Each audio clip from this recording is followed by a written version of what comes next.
وہاں پہ نہیں تھا، کوئی محدث وہاں پہ نہیں تھا، کوئی سیرت نگار وہاں پہ نہیں تھا، تو یہ کتاباتیں آج بھی موجود ہیں، کتابوں میں موجود ہیں، تقریروں میں بیان کی جاتی ہیں۔ کس نے بتایا؟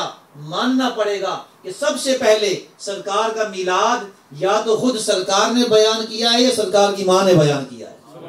یہ بنیاد ہے۔ اگر سرکار بیان نہ کرتے تو ہمیں کیسے پتہ چلتا ہے کہ اس حجرے میں کیا ہوا تھا؟ سرکار کی ماں اگر روایت نہ کرتی تو ہمیں کیسے پتہ چلتا؟ معلوم ہوا بوقت میلاد جو معجزات ظاہر ہوئے، ان معجزات کو بیان کرنا یہ خود سنت مصطفیٰ ہے۔ نعرہ تکبیر، نعرہ رسالت، نعرہ رسالت یا رسول اللہ۔ حضرت عباس رضی اللہ عنہ ایک دن سرکار کی بارگاہ میں عرض کرنے لگے، حضور میرا دل چاہتا ہے میں آپ کے سامنے آپ کا میلاد بیان کروں۔ فرمایا کرو، فرمایا کرو۔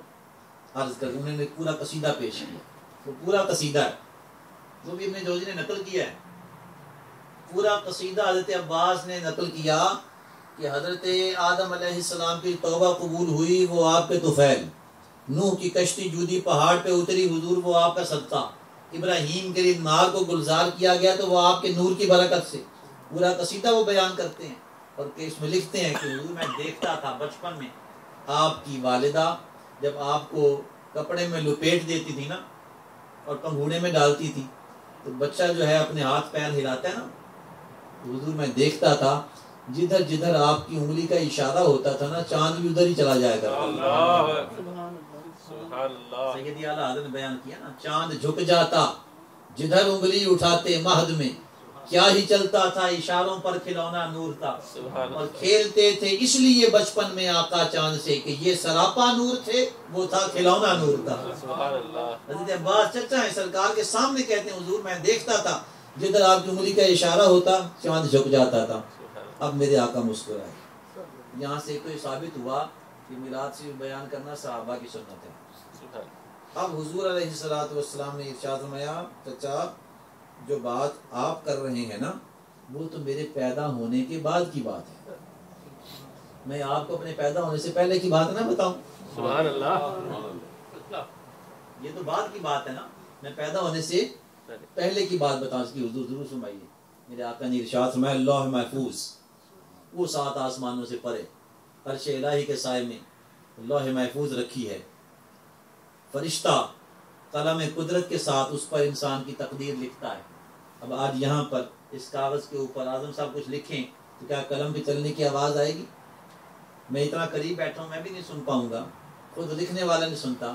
میرے آقا فرماتے ہیں فرشتہ لوح محفوظ پر قلم قدرت سے لکھتا تھا، میں اپنی والدہ کے شکم میں اس قلم کے چلنے کی آواز کو سنتا تھا، اپنی ماں کے شکم میں اس قلم کے چلنے کی آواز کو سنتا تھا۔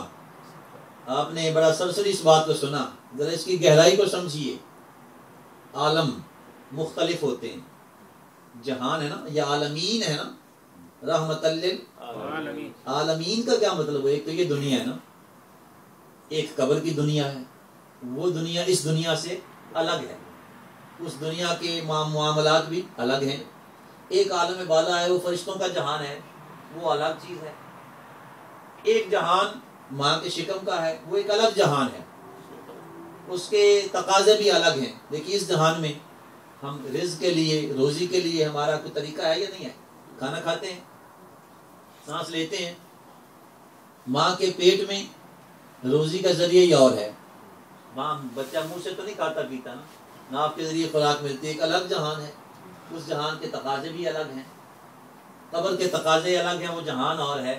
میرے آقا جب یہ فرماتے ہیں نا کہ فرشتے وہاں لکھتے تھے میں ماں کے شکم میں قلم کے چلنے کی آواز کو سنتا تھا، گویا سرکار بتا رہے ہیں کہ جہان الگ الگ ہو جائیں تو ہمیں فرق نہیں پڑتا، اس جہان میں پیدا ہونے والی آواز کو ہم اس جہان میں سن لیا کرتے تھے۔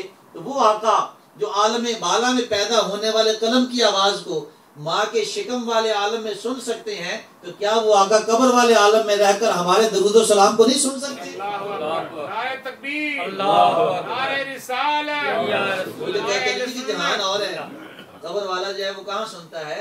انہیں اس پر غور کرنا چاہیے کہ جب آقا اپنے پیدا ہونے سے پہلے آوازوں کو سن رہے ہیں تو اپنے وصال کے بعد کیوں نہیں سماعت کر سکتے؟ یقیناً سرکار سنتے ہیں، یقیناً سرکار سنتے ہیں. یہی عباس رضی اللہ عنہ ان کے اسلام قبول کرنے کی وجہ کیا بنی؟ غزوہ بدر تک یہ مسلمان نہیں تھے، رسول اللہ کے چچا ہیں. اور جب میں حضرت عباس کا ذکر میں نے کیا تو ایک عجیب بات آپ ضرور یاد کیجئے اس کو، تعظیم، سرکار کی بارگاہ کا ادب سیکھیے. حضرت عباس کی عمر جو ہے نا یہ حضور علیہ السلام کے بہت قریب تھی، صرف 2 سال کا فرق تھا. حضرت عباس اور حضور علیہ السلام کی عمر میں 2 سال کا فرق تو کوئی زیادہ نہیں ہوتا. دیکھنے والے کو پتہ نہیں چلے گا کہ کس کی عمر زیادہ ہے کس کی کم ہے.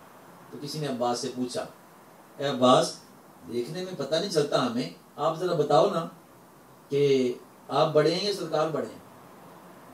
کتنا سیدھا سوال ہے، آپ بڑے ہیں یا سرکار بڑے ہیں؟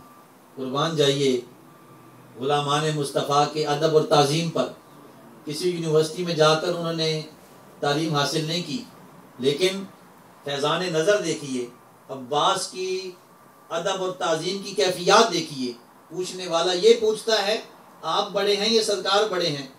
حضرت عباس نے ارشاد فرمایا پیدا 2 سال پہلے میں ہوا تھا مگر بڑے تو سرکار ہی ہیں نا. سبحان اللہ. یہ نہیں کہا کہ میں 2 سال بڑا ہوں، پیدا 2 سال پہلے میں ہو گیا تھا مگر بڑے تو سرکار ہی ہیں نا. وہ عباس غزوہ بدر تک یہ مومن نہیں تھے، بھی جنگ لڑنے کے لیے مشرکین کے ساتھ آئے تھے، مسلمانوں کے خلاف لڑنے کے لیے آئے تھے. بدر میں اللہ نے مسلمانوں کو عزت دی، فتح یاب ہوئے.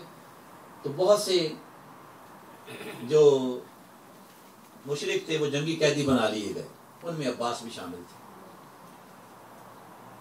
بعد میں یہ طے ہوا کہ جو جنگی قیدی ہیں ان سے فدیہ لے کر جرمانہ وہ پے کریں، ان کو رہا کر دیا جائے. تو سرکار نے حضرت عباس سے بھی کہا چچا موقع ہے آپ بھی جرمانہ دیں اور چھوٹ جائیں. تو حضرت عباس کہنے لگے میرے پاس تو فدیہ دینے کے لیے ہے ہی کچھ نہیں، میرے تو پلے کچھ نہیں، میں کیا دوں؟ میرے آقا مسکرائے، میں چچا جھوٹ بولتے ہو اور وہ بھی میرے ساتھ، جھوٹ اور وہ بھی تم کہتے ہو ہے کچھ نہیں. ذرا میں تمہیں یاد کراؤں، یہ اسی جنگ کے لیے جب تم گھر سے روانہ ہوئے نا مکہ سے، تو اپنی بیوی کا ہاتھ پکڑا، اندر کمرے میں لے گئے، گڑھا کھودا اور سونے کا ڈلا اس گڑھے میں تم نے دبایا، دفن کیا، اور بیوی سے کہا کہ بھئی بھلیے اگر تو میں واپس آ گیا تو خود نکال لوں گا، اور جنگ میں مارا گیا نا تو اس کو بیچ کر بچوں کی تعلیم تربیت اور پرورش کا انتظام کر لینا. چچا تم کہتے ہو میرے پاس ہے کچھ نہیں، پھر وہ سونا کس کا ہے؟ حضرت عباس کہتے ہیں سننے کی دیر تھی، میرے دل نے گواہی دی کہ جو مدینے میں رہ کر مکے کی باتیں سنتا بھی ہے دیکھتا بھی ہے وہ اللہ کا سچا نبی اور رسول ہی ہو سکتا ہے. اشہد ان لا الہ الا اللہ و اشہد ان محمد رسول اللہ. مطلب میرے دل نے یہ وجدان نے گواہی دی.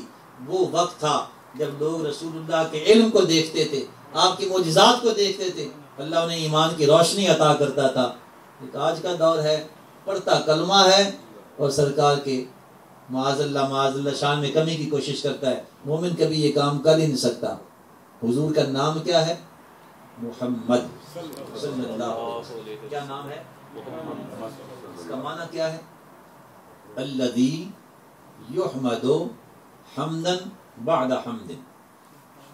یاد کر لیں، عام طور پہ کہا جاتا ہے بہت تعریف کیا گیا، وہ ترجمہ کافی نہیں ہے، ٹھیک ہے، مگر وہ پورا نہیں کرتا مقصد کو. یہ لفظوں پہ غور کریں. الذی یحمد حمدا بعد حمد. محمد اس ذات کو کہتے ہیں جس کی تعریف کی جائے، تعریف کے بعد تعریف، تعریف کے بعد تعریف، تعریف کے بعد تعریف، تعریف کے بعد تعریف، تعریف کے بعد تعریف، اپ ٹو انفینٹی. جس کی کوئی حد نہ ہو تعریف کی، اسے محمد کہا جاتا ہے. جس کی تعریف کا سلسلہ ختم ہونے میں نہ آئے. یہ میتھمیٹکس پڑھنے والے جانتے ہیں نا، انفینٹی کا جو لفظ ہے میں نے استعمال کیا، یہ بہترین لفظ ہو سکتا ہے اس مفہوم کی ادائیگی کے لیے.